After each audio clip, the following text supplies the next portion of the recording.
Hey guys, today I want to talk a little bit about saving, because saving your emergency money to come over here is a huge thing. And I just want to give you like a few tips, because I've got a few really good tips for you guys that say, well, I can't save because I'm already working 40 hours a week or 50 hours a week or whatever. Well, I'm going to give you a few tips, and this is how I did it.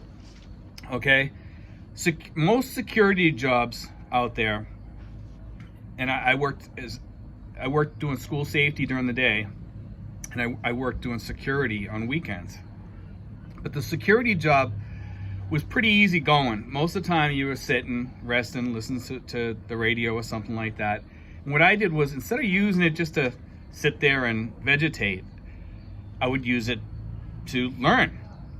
I would use it to budget. I would use it to plan. I would think of all the things that I had to get done, everything, right down to, like, I was planning even the weight of my luggage, because you have a certain amount you're allowed, and then you have a certain amount over above that you're allowed also, that you have to pay extra for. Why? I was planning on paying that extra because I was taking everything that belonged to me, basically. So I knew I was going to fill up 2 pieces of luggage all the way, and they were going to be heavy. So I even bought like one of those scales to weigh your luggage and all that stuff, and I did that. And everything. I put all this stuff up on my little whiteboard, and would buy the stuff that I needed. I would check off things as I went. I even had my luggage pre-packed probably about 2 months before I left. I would say it was almost all ready to go. I had it sitting on a chair, open. And every time I was ready to put something in there, I'd put it in there and weigh it. I said, okay, I got this much more weight left. What can I put in there? I had everything planned.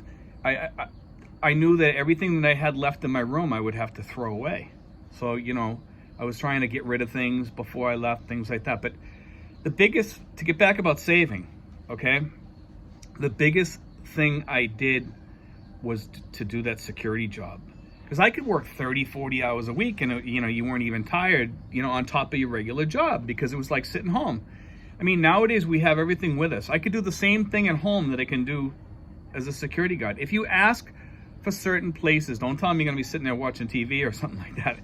But if you have like a place where you're just doing like watching a construction site or something like that, if you ask for these sites, you could sit there on your phone in your car, and you can watch TV, you can watch YouTube videos, you can do all kinds of stuff, and you're not gonna get tired. You might get a little tired, but I mean, it's pretty easy work. It's easy work. And I used to go to work and do eBay stuff a long time ago. I was doing eBay while I was working, so I was getting paid to ship out my eBay stuff. So it was like double dipping almost, legally. And I had asked my boss about that too, so it was great, But, and that's another thing too, guys. If you really want to hustle, and you know how to do eBay, think about, doing eBay, like sell stuff on eBay. You got to get rid of most of your stuff anyway. When you come here, if you staying here permanently, sell your stuff on eBay. Get rid of it.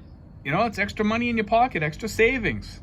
You got to, or sell it. Get ready to start selling your stuff, your TVs, your radios, your stereos, your tools and stuff like that. Whatever you got, your extra car, your motorcycle, whatever. That's all money in your emergency fund, guys.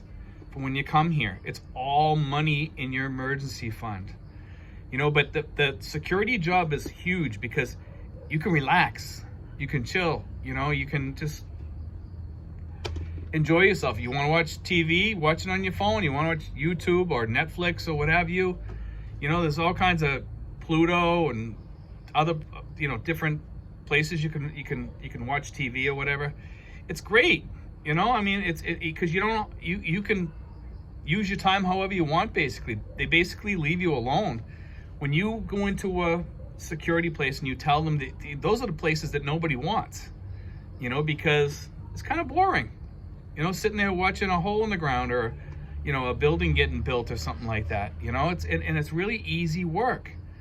But I looked at it, even though it was low paying, that hey, I could do what I wanted there. I could make my phone calls. I could do whatever I needed to do. And that's what I did.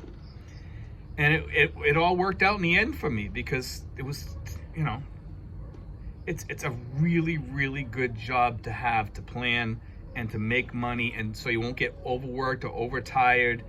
I mean, if you're working a job, say delivering pizzas at night on top of your other job, you're gonna get tired.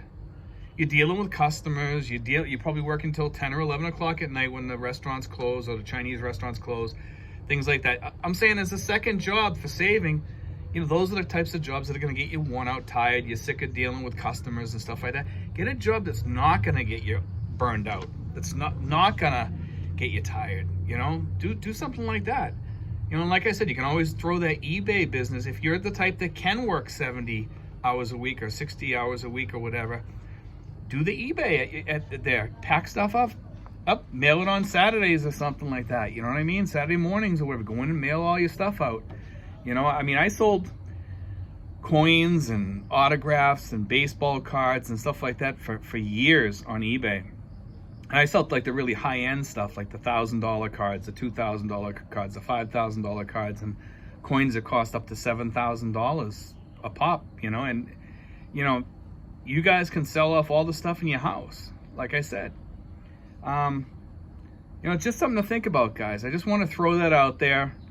I was trying to find a subject that might help you guys a little bit more, because I know a lot of you guys are saying, well, you know, I'm probably gonna have to wait here another 3 or 4 years.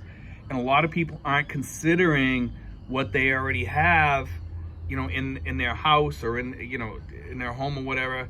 And they, you know, also if you sell your house or whatever, you're gonna get money. You know, these are all things, guys, you know, that you have coming to you. You know, like you can some jobs, if you work for a municipality and you're coming over here, you're gonna get your sick pay, you're gonna get your vacation pay, you're gonna, you know, all that stuff, you know, that you can throw into your expat emergency fund. And I know a lot of people that watch are 4 or 5 years away, and they still talk to me because they have that dream. You know, don't let that dream die on you. You know, one thing that really kept me going during my planning was this: watching my money grow, watching my plan come into place, watching my checkoff list on my whiteboard get checked off. And sometimes I add things in still, because as you go along, sometimes, you know, you find new things that you need to have done, whatever it may be, you know. But this is all stuff that you need. You know, it helps you. It gives you that extra push to keep going, guys. You know what I mean? Like, to just keep it going, keep that dream alive. Don't let it die. You know, because when you get here, you're gonna love it here. Okay? If you set your mind that you're gonna enjoy it here, and you work at it, you make your dream come true. You're the one who makes it come true. Don't let people take it away from you. Don't let people rob you. Don't let people talk you out of it. And when you come over here, you go to the place that makes you happy, because there's different places around here. Some places are not that good. I'm not gonna lie to you. You know, I found my happy place. You need to find yours, whether it's a surfer beach, whether it's a retired community, whether it's right down the street from a hospital because maybe you're sick or whatever, you know, or whatever, you know, maybe you want to be in Manila. You know, I'm just saying, you need to find your spot in life, your piece of happiness. And your piece of happiness is waiting here, guys. It really is. It's waiting right here in the Philippines. If you want it to happen, it can happen. But it takes planning. It takes extra money. It takes emergency funds. It takes all these things that I mentioned in my videos. Okay? And, you know, when people want to ask me questions, guys, I always tell them, put it in the comment section or shoot me an email. You'll see my email all over in my video comments, because I'm always, or if you don't see it, just ask me for it. If you want to send me a couple of questions or something, feel free, you know. I'm more than glad to answer those questions, guys, you know. And other people will charge you $45 for an hour, you know, to give you dating advice for the Philippines, of all places. Like it's the last place in the world you need dating advice. You really don't need it, guys. You know, don't spend your money on things you don't need. You know, spend your money planning. and saving, you know, and just do it that way and you'll be fine, you know. Stay on point, you know. That's it. It's the best thing I can tell you. Stay on point, you know. Always stay on top of everything. Those 5 years, plan. Keep it rolling in your head. You might get sick and tired of rolling the stuff in your head, but you know, as it starts getting checked off on your list, you're like, wow, there's another one gone. There's another one gone. There's another one gone, and boom. Finally, I remember in my last month, and I had like 4 or 5 things left up on the board, and I took a picture of my room before I left. I was like, I should actually post it on here, you know, in one of my videos, just to show you. You could see what was still written up there. Like there was like 3 or 4 things written up on the board or whatever. And it was just kind of cool to look at that board and see it almost empty, because I was like, wow, I'm finally here. I'm actually here, you know, and it was the best feeling in the world, next to getting on the plane and getting off, you know. I mean, it was a really good feeling, you know. It was hard saying goodbye to some people, but it was a good feeling. It was a good feeling getting on that plane and getting off over here, you know, and meeting my girlfriend at the airport and starting my new life here. I mean, I've been here almost 3 years now, and I was here before. I had a jeepney business here before, and I was married over here before, you know. But I'll tell you, like, that didn't work for me. I didn't let the dream die. I came back over here again, you know, and I'm doing fine, you know. Just because one thing messes up doesn't mean you can't redo it and just keep going. Keep rolling. Roll with the punches, you know. I mean, I went through like a rough divorce and stuff like that, but you know, hey, you know, I didn't give up on my Philippine dream. I wanted to come here no matter what and retire, you know, because I loved it here. You know, my father was over here during World War II. My great-grandfather was over here during World War I, or after World War I rather, you know, and I think before too, you know. So I'm telling you, don't give up. Anyway, guys, God bless. Take care.